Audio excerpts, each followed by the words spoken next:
Hey everyone, today special TaG recap. It's a blaster I have never owned, I have never reviewed. Nonetheless, this is a very important blaster for the hobby. This was basically, I think, the first hobby grade blaster to be offered, assembled and compatible with half dart. Today's review, the Jet Ceda S blaster. I'm that old nerf guy. Welcome to TaG recap.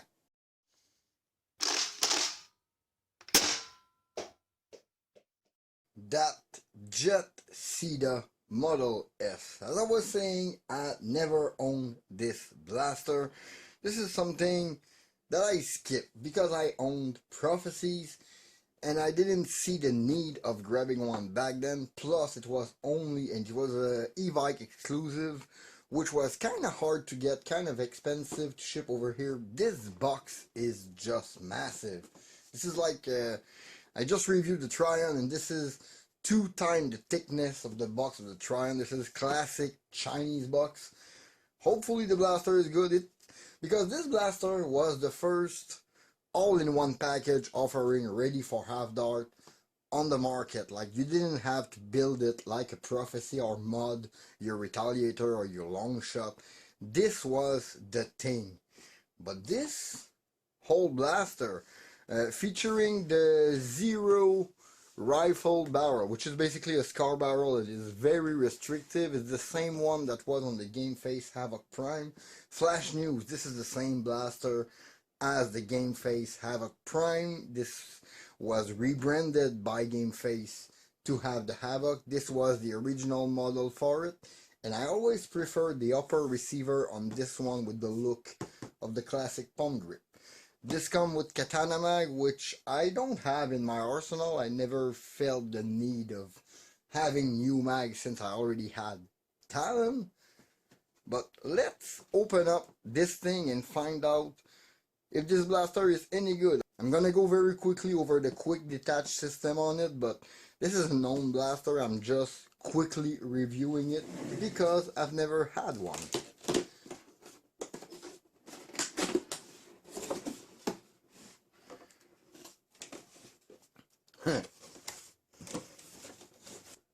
Classic Chinese packaging with that big huge clamshell.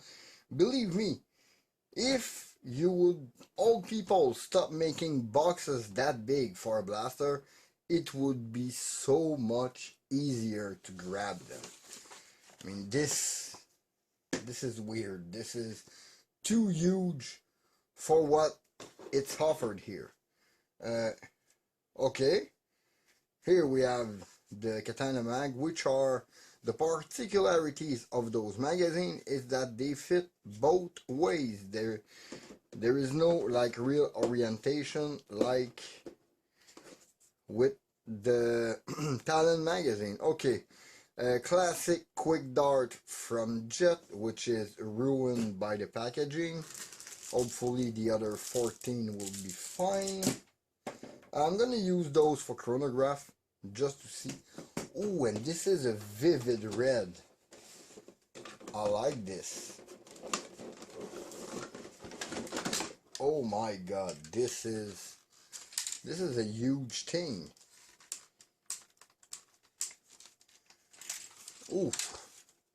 Little loose here and there. I feel like I'm gonna have to screw back this handle here. Oh, that's not what I was expecting out of a Ceda blaster. Okay, I understand why this thing was surpassed over the year. Nonetheless, this doesn't feel like a bad blaster. I mean, I'm sure I can learn to love it. And the seal is pretty good on it. So yeah, it will be worth it. Like I was saying, to quickly dismantle it, you remove those screws, which are long enough that if you are using a retaliator bolt sled inside of this thing, because it's the same part but you want to put metal so it's stronger, you don't use a threaded insert, you only use those bolts. They will go in the hole and prime your blaster. And once you remove both sides of the screw, you can remove the pin and separate the metal. Okay, not bad, not bad.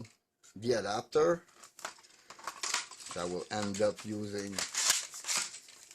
Yeah, it's a nice feeling blaster, really. Honestly, it feels a lot like a prophecy. There's not too much wiggle in the middle. It's only that handle that bugs me a lot. Like, I think I will need to either tighten it down or find another one. Oh, and this stock is not, yeah. Okay, it's wobbly.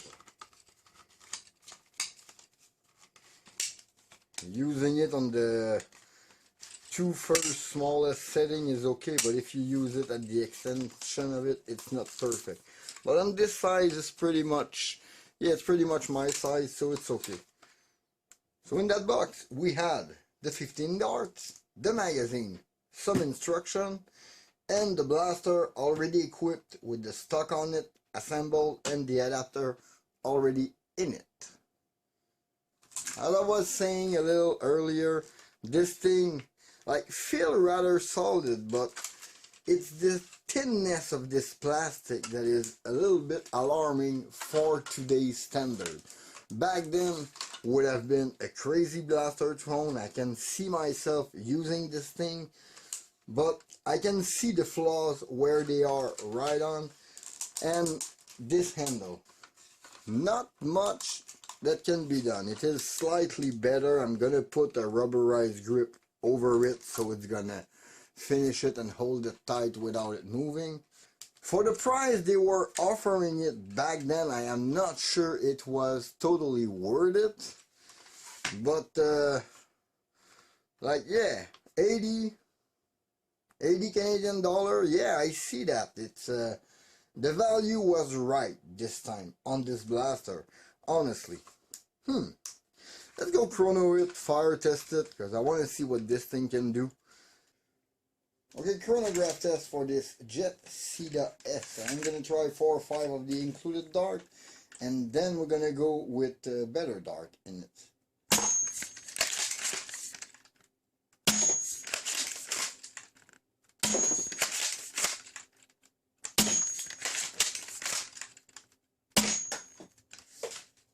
Yeah, okay, not bad, not bad.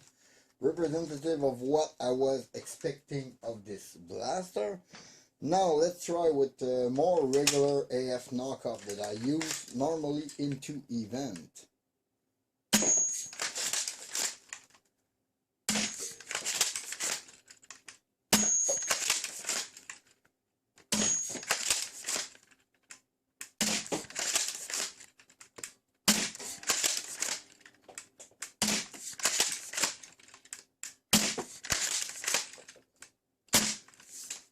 Okay, that thing slaps a little bit better with those better dart inside. So yeah, minimum 121, maximum of 151, average of 127.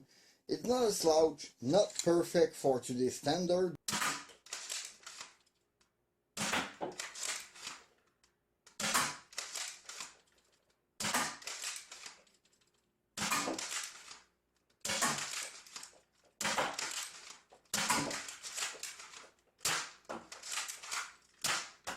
Well, this Jet Ceda S blaster, it is far from perfect, but it is mostly due to its age. But even bringing me back to when this thing came out, I mean, this is like having a prophecy, totally, because all the parts are compatible. But the shell feel more like something out of Busby's fabric. It is nothing close to what a nerf retaliator will give you in terms of quality of shell. And this is alarmingly cracking. This is not really fun to hold. Plus, during the fire test, I had one too many double feet because this pump grip was just slippery, and I just misprimed the blaster and it double feed and it jammed because of this super restrictive scar barrel. I mean, this thing just grip darts and rotate them. This thing is really, really restrictive. The included dart, the quick dart are pretty much below average, but if you use the blaster with the included dart, the performance are right on par with what the box tell you.